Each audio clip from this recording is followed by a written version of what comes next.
কি করবো আমি লাইভ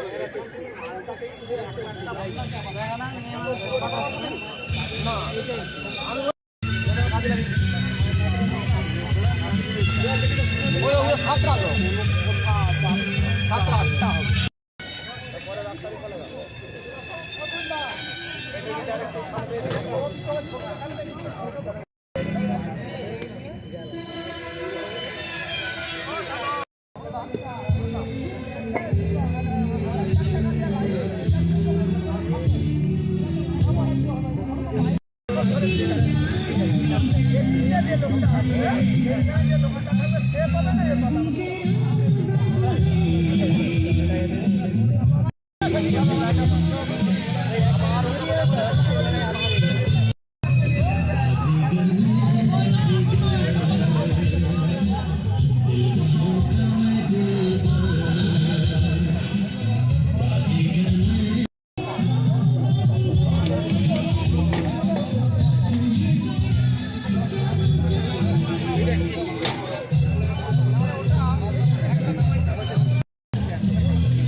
ছোটটাও 2-8 ইঞ্চি দরকার হয় কিন্তু বড়টাও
আমাদের মেলাতে রয়েছে পুষ্প মেলা, স্টল, সাংস্কৃতিক অনুষ্ঠান, অঙ্কন প্রতিযোগিতা, নৃত্য প্রতিযোগিতা। এছাড়াও এইবারে মেলার বিশেষ আকর্ষণ রয়েছে আমাদের পূর্ব মেদিনীপুরের সবের প্রথম লেজার শো। এই সর্বপ্রথম আমাদের এখানেই হচ্ছে, এটা এই মেলার এবছরের বিশেষ আকর্ষণ। কতদিন চলবে মেলা? মেলাটা চলবে 2রা জানুয়ারি পর্যন্ত।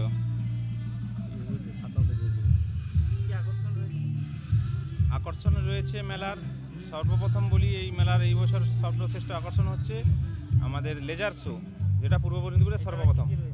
এছাড়া রয়েছে সাংস্কৃতিক অনুষ্ঠান, এছাড়া রয়েছে অঙ্কন প্রতিযোগিতা, নৃত্য প্রতিযোগিতা, পুষ্প প্রদর্শনী এবং বিভিন্ন ধরনের স্টলের ব্যবস্থা রয়েছে।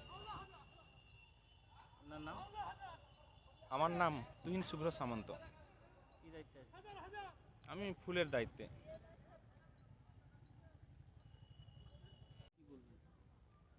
না, মেলা এই যে উৎসব, আনন্দের উৎসব, মানুষের মানসিক পরিবর্তনের উৎসব, এটাকে বন্ধ করা বা কোনো বাধা সৃষ্টি করা ঠিক মনে করি।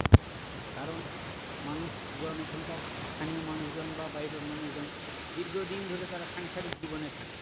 কোনো উৎসবে তারা আনন্দিত হওয়ার জন্য তারা বিভিন্ন রকমভাবে বিভিন্ন আকর্ষণীয় বস্তু থাকে মেলায়।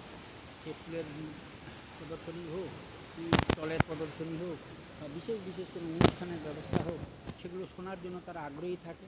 বা দীর্ঘদিন একই রকমের খাওয়া দাওয়া করে বাড়ি, এখানে এসে দু একদিন হয়তো তারা বিভিন্ন স্টলে খুশি মনে আত্মীয় বন্ধুবান্ধবদের নিয়ে তারা ভোজন বিলাস করেন, তারা তাতে খুশি হয়। আমার মনে হয় এইসব মেলা আয়োজিতে মানে কোনো বাধা সৃষ্টি করাটা ঠিক না, সেটা যে কোনো প্রতিষ্ঠানের কাছ থেকে হোক বা সরকারি দপ্তর থেকে হোক। আমার নাম নারায়ণচন্দ্র সামন্ত, বাড়ি এই মোহাম্মদপুর। হ্যাঁ, না আমি যতটুকু জানি এগুলো এরা এই ক্লাবের তরফ থেকে বিশেষ বিশেষ ক্লাবের সদস্যরা তারা নিজেদের চেষ্টাতে নিজেরাই এই ফুল তৈরি করে এবং এই প্রদর্শনীর ব্যবস্থা করেন। প্রতি বছর এই ব্যবস্থাটা করেন তারা নিজেদের বাড়িতে বা কোনো কোনো একটা ব্যক্তির বাড়িতে যাদের জায়গা বেশি আছে তাদের, এছাড়া অভাব হলে অন্যের বাড়িতে, মানে আমাদের ওই সদস্যদের বাড়িতেই যাদের জায়গা আছে সেখানে ওই সব চাষবাস করা হয়। হ্যাঁ, প্রায় 2 থেকে 2.5 মাস টাইম দিয়ে তারা এই ফুলকে তৈরি করে।